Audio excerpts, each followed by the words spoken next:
రోజు రోజుకు పెరుగుతున్న భక్తుల రద్దీ, విస్తరిస్తున్న నగర పరిధి, పెరుగుతున్న పర్యాటక ప్రాధాన్యత నేపథ్యంలో దుర్గగుడిని సమగ్రంగా దీర్ఘకాలిక ప్రణాళికలతో అభివృద్ధి చేయాల్సిన అవసరం ఉందని సీనియర్ రాజకీయ నాయకులు ఆకుల శ్రీనివాస్ కుమార్ పేర్కొన్నారు. ప్రస్తుతం ఉన్న స్థల పరిమితులు, భక్తులు ఎదుర్కొంటున్న ఇబ్బందులను దృష్టిలో ఉంచుకుని కొండపై విస్తృత సమతల ప్రదేశాలను అభివృద్ధి చేసి దేవాలయానికి తగిన స్థాయిలో ఆధునిక మౌలిక సదుపాయాలు కల్పించాలని ఆయన రాష్ట్ర ప్రభుత్వానికి విజ్ఞప్తి చేశారు. తన కార్యాలయంలో నిర్వహించిన మీడియా సమావేశంలో ఆకుల శ్రీనివాస్ మాట్లాడుతూ, ఇంద్రకీలాద్రి అభివృద్ధి కేవలం నిర్మాణం పెంపుకే పరిమితం కాకుండా భక్తుల ఆధ్యాత్మిక అనుభూతిని మరింత మెరుగుపరిచే విధంగా ఉండాలని స్పష్టం చేశారు. ప్రస్తుతం కొండపై ఉన్న పరిమిత స్థలం కారణంగా భక్తులు ఎదుర్కొంటున్న ఇబ్బందులను గుర్తించి కొండ ఉపరితలాన్ని శాస్త్రీయ పద్ధతిలో విస్తరించి పెద్ద ఎత్తున సమతల ప్రదేశాలను రూపొందించాల్సిన అవసరం ఉందన్నారు. ఇది భవిష్యత్ అవసరాలను దృష్టిలో ఉంచుకుని అత్యంత కీలక చర్యగా పేర్కొన్నారు. భక్తుల రద్దీని సమర్థవంతంగా నిర్వహించేందుకు విశాలమైన ఓపెన్ స్పేస్లు, సురక్షిత మార్గాలు, అత్యవసర సేవలకు అనుకూలమైన ప్రదేశాలను అభివృద్ధి చేయాలని సూచించారు.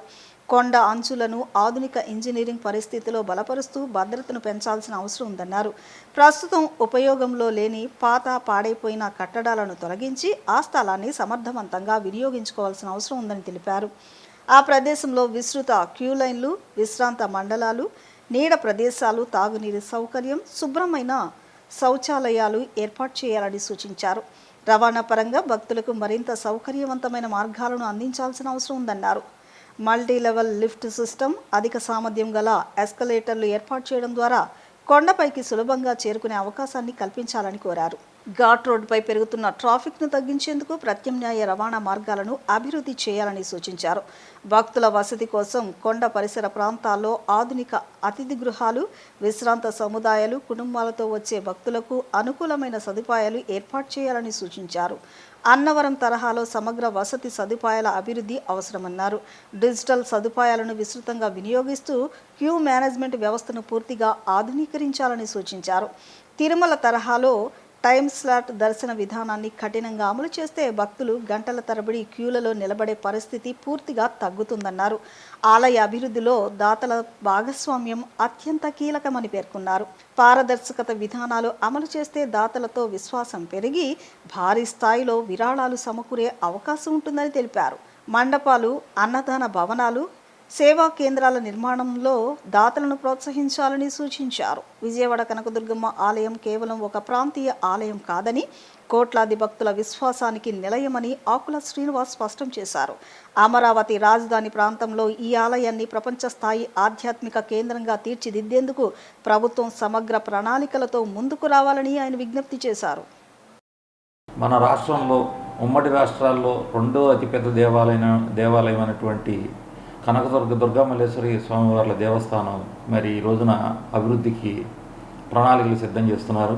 ఆ ప్రణాళికలు సిద్ధం చేస్తున్నలో భాగంగా మాస్టర్ ప్లాన్ని కిందైతే ఏదైతే అమ్మవారి దేవస్థానానికి సంబంధించిన స్థలాలు, ఖాళీ ప్రదేశాలు ఉన్నాయో వాటిల్లోనే దాన్ని ఫుల్ఫిల్ చేయడానికి మాస్టర్ ప్లాన్ రూపొందిస్తున్నారు.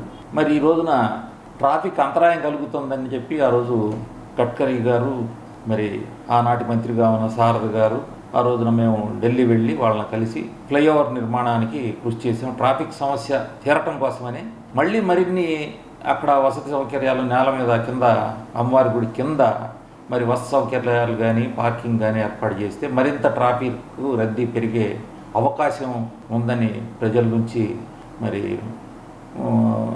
వాళ్ళ సూచనలు తెలుస్తున్నాయి. అదే కాకుండా ఈ రోజున అమ్మవారి గుడి విస్తీర్ణంలో గుడి కొండ విస్తీర్ణంలో ఒక 10% కూడా కాదు, మొత్తం సుమారుగా 250 ఎకరాలు ఇంద్రకీలాద్రి పర్వతం ఉంది. 250 ఎకరాల్లో సుమారుగా ఒక 5-6 ఎకరాల వరకు అమ్మవారి గుడి మాత్రం ఉంది. మిగతా స్థలాన్ని మనం కొండ మీద ప్రాంతాన్ని ఉపయోగించుకుంటూ కొండను తొలగించి అమ్మవారి గుడికి సమాంతరంగా కొండను తొలగించి ఆగమ శాస్త్రానికి వ్యతిరేకంగా కాకుండా, బఫర్ జోన్ రాకుండా అమ్మవారి గుడి దూరంగా అనేక సౌకర్యాలు ఏర్పాటు చేసుకోవచ్చు. మరి ఉదాహరణకి మన దగ్గరలో ఉన్న యనమల కుదురు దేవస్థానం, ఆ దేవస్థానాన్ని మేము చూసి రావటం జరిగింది. సుమారుగా 1000 కార్లు పట్టే అవకాశాన్ని వాళ్ళ చిన్న దేవస్థానం వాళ్ళు సమకూర్చుకున్నారు. అట్లాగే గుడిని కూడా అద్భుతంగా ఆ పాలక మండలి గుడిని కూడా అద్భుతంగా ఒక ఆధ్యాత్మిక కేంద్రంగా మరి ఆ ప్రాంత ప్రజలకి ఒక ఇష్టదైవంగా తయారు చేసిన ఆ దేవాలయాన్ని ఒకటి ఉదాహరణ తీసుకోవచ్చు. మరి ఆ దేవాలయం అభివృద్ధి చేసిన అభివృద్ధి కమిటీ చైర్మన్ గారు శాశ్వత శాశ్వత భక్తుడు యనమల కుదురు శివాలయానికి శాశ్వత ధర్మకర్త అయినటువంటి సంకా నరసింహరావు గారు మరి అమ్మవారి గుడిలో ఉన్న మల్లేశ్వర స్వామివారి దేవస్థానాన్ని అభివృద్ధి చేయడానికి ఆయన పూనుకునే సుమారుగా 5-6 కోట్లు వెచ్చించి, ఆయన సొంతధనాన్ని వెచ్చించి ఆయనే దగ్గరుండి దేవాలయ పనులు చూసి మరి దానిని అభివృద్ధి చేయటం జరిగింది. అలాగే అనేక మంది భక్తులు ఈ రోజున దుర్గా గుడి అభివృద్ధి కోసం అనేక మంది భక్తులు ఈ రోజున వాళ్ళ చారిటీ చేస్తానికి ముందుకు వచ్చే అవకాశాలు అనేక ఉన్నాయి. ఉదాహరణకు వెంకటేశ్వర స్వామి దేవస్థానం చూస్తే మరి ధారాళంగా విరాళాలు వస్తున్నాయి. అట్లాగే మన దేవాలయానికి కూడా, అమ్మవారి దేవాలయానికి కూడా 100 కోట్లలో మరి ఆదాయం కూడా ఉంటుంది. కానీ ఎక్కడ వేసిన గొంగళి అక్కడే ఉన్న చందంగా ఈ రోజున కనపడుతూ ఉంది. అది ఈ రోజున రాజధాని అయిన పరిస్థితుల్లో కూడా ఒక విశిష్టమైన ఆధ్యాత్మిక కేంద్రంగా తయారు చేయడానికి అవకాశం ఉంది. మరి వెంకటపాలెంలో ఉన్న వెంకటేశ్వర స్వామి దేవస్థానాన్ని మరి గతంలో దాన్ని కుదించడం జరిగింది. మళ్ళీ తెలుగుదేశం కూటమి ప్రభుత్వం వచ్చిన తర్వాత దాన్ని విస్తరించి దానికి తిరుపతి తరహాల్లో మాడవీధులు, అట్లాగే ఆధ్యాత్మిక కార్యక్రమాలు, అన్నదానాలు అనేకం చేయటానికి దాన్ని కృషి చేస్తున్నారు. అట్లాగే అమ్మవారి గుడిని కూడా అభివృద్ధి పదంలో కొండ మీదే ఈ రోజున అమ్మవారి గుడి దగ్గర నుంచి మరి సుబ్రహ్మణ్యేశ్వర స్వామి దేవస్థానం వరకు చినజీయర స్వామి గారు విజయ కీలాద్రి అనే పేరుతో మరి తాడేపల్లిలో ఆ వెంకటేశ్వర స్వామి దేవస్థానాన్ని అభివృద్ధి చేసి దాని మీద కాటేజీలు, అట్లాగే వేద మంత్రాలు, వేదోచ్చారణ నేర్చుకోవటానికి మరి వారికి ఒక బిల్డింగ్ కట్టారు. అనేక రకాలుగా మన చుట్టుపక్కల ఉన్న ప్రాంతాలన్నీ అభివృద్ధి చెందుతూ ఉన్నాయి. మరి ఉదాహరణకి అన్నవరంలో ఆజాద్ గారు ఈఓగా ఉన్న సమయంలో అక్కడ వసతి సౌకర్యానికి, అట్లాగే పార్కింగ్ సౌకర్యానికి 2 కొండల మధ్యలో సత్యనారాయణ స్వామి దేవస్థానానికి అనుసంధానంగా ఉన్న ఒక కొండని మధ్యలో ఫ్లైఓవర్ ఒక వారధి కట్టి దాన్ని ఆ కొండని వసతి కేంద్రంగా మరి ఈ రోజున ఆయన ఆధ్వర్యంలో తయారు చేయడం జరిగింది. అట్లాగే ఆగమశాస్త్రం అడ్డొస్తుందనే ఏదన్నా సాకు ఏమన్నా కనపడితే కానీ మరి తిరుపతి వెంకటేశ్వర స్వామి ఆలయంలో 1000 కాళ్ళ మండపం, వేల సంవత్సరాల చరిత్ర ఉన్న 1000 కాళ్ళ మండపాన్ని తొలగించి భక్తుల సౌకర్యార్థం మరి దాన్ని అభివృద్ధి చేయటం జరిగింది. మరి అట్లాగే యాదగిరిగుట్ట లక్ష్మీనరసింహస్వామి విగ్రహాలనే మార్చి 3000 కోట్ల ఖర్చు పెట్టి ఆనాడు కేసీఆర్ ప్రభుత్వంలో 3000 కోట్లు ఖర్చు పెట్టి తిరుపతికి ఏమాత్రం తగ్గకోకుండా వాళ్ళు దా గుడిని ఈ రోజున అభివృద్ధి చేసుకుని అదొక తెలంగాణ తిరుపతిగా తయారు చేసిన ఘనత వాళ్ళకి ఉంది. అట్లాగే సౌకర్యాలు ఈ రోజుకి ఇబ్బందిగానే ఉంటున్నాయి. అమ్మవారి గుడికి ఫ్లైఓవర్ వేసిన ఈ రోజున ట్రాఫిక్ ఇబ్బందులు ప్రజలు పడుతూనే ఉన్నారు. మరి అమ్మవారి గుడి దగ్గర ఆ రోజు ఏదైతే బాటిల్ నెక్ ఉందో అదే బాటిల్ నెక్ ఈ రోజుకి కంటిన్యూ అవుతూనే ఉంది.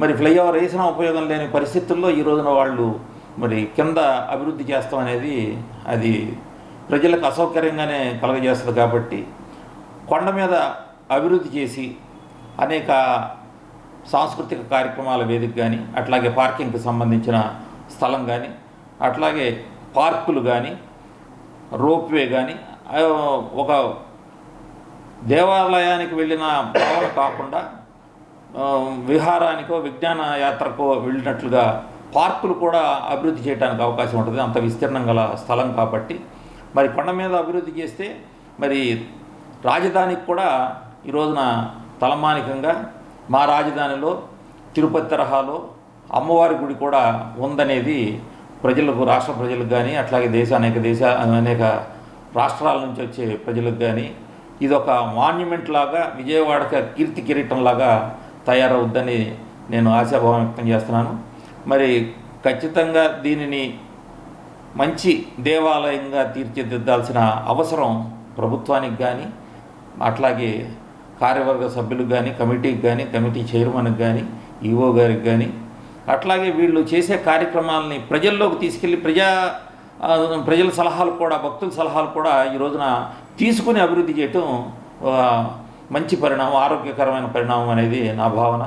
మరి ఈ రోజున రాజధానికి సంబంధించిన భూములు అభివృద్ధి కోసం తీసుకున్నప్పుడు మరి అక్కడ ఉన్న రాజధానిలో ఉన్న గ్రామాల ప్రజలను పిలిచి మరి ఆ రాజధాని అభివృద్ధికి మరి మేము ఇది చేస్తున్నామని చెప్పి సభలో సమావేశాలు, వాళ్ళ దగ్గర నుంచి సలహాలు సూచనలు తీసుకోవటం అనేది అది ఒక సంప్రదాయంగా వస్తుంది. అట్లాగే ఎయిర్పోర్టుకు భూములు తీసుకున్నా దాన్ని కూడా అక్కడ స్థానిక ప్రజల్ని ఇన్వాల్వ్ చేయటం, అట్లాగే అనేక రకాల మనం పరిష్కార మార్గాలు తీసుకోవచ్చు. అధికారులే చేయాలనేది అది కరెక్ట్ కాదనేది నా భావన. మాస్టర్ ప్లాన్లో ఏమేమి పెట్టాలి, ఏం చేయాలనేది ప్రజలు కూడా వాళ్ళ ఇబ్బందులు, దర్శనానికి వెళ్ళేటప్పుడున్న ఇబ్బందులు, కష్టాలు, అట్లాగే లైన్లో అమ్మవారి దర్శనానికి వెళ్ళే లైన్లో మంచినీటి సౌకర్యము లేదా భోజన సౌకర్యము, అట్లాగే తిరుపతిలో లాగా ఆన్లైన్ ఒకటి క్రియేట్ చేస్తే అమ్మవారి గుళ్ళో ఈ రష్ తగ్గటానికి అవకాశం ఉంటుంది.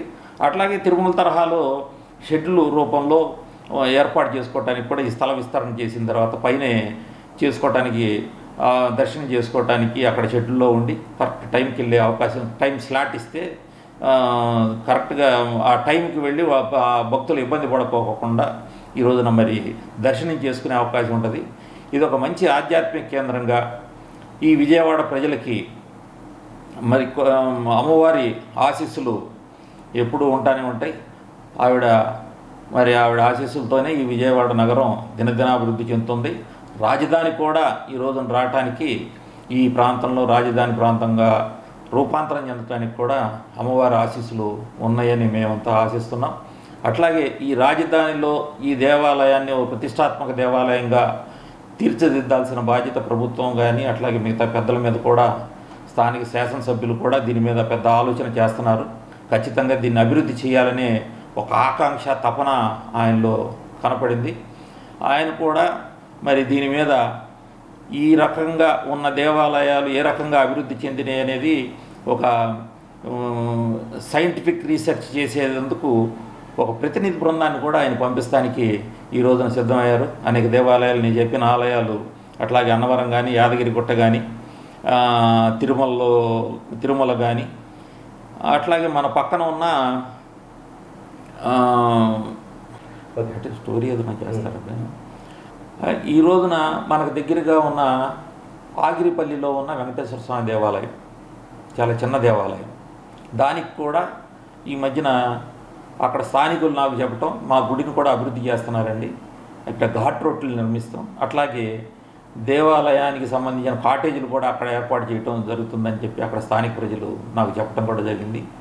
ఇన్ని చిన్న చిన్న దేవాలయాలు అభివృద్ధి చెంది పెద్ద దేవాలయాలు అవుతున్నప్పుడు మన దేవాలయం ఎన్నో 100 సంవత్సరాలుగా ఉన్న దేవాలయాన్ని మనం అభివృద్ధి చేసుకోకపోవటం అనేది దురదృష్టకరం. ఖచ్చితంగా దాన్ని అభివృద్ధి చేయాలి. భక్తులు, ప్రజల భాగస్వామ్యం కూడా ఉండాలి దీంట్లో. అట్లాగే ఒక అభివృద్ధి కమిటీ అనేది కూడా ఒకటి ఏర్పాటు చేస్తే ఉన్న కమిటీకి తోడుగా ఆ కమిటీ కూడా పనిచేస్తుంది అనేది నా ఆలోచన.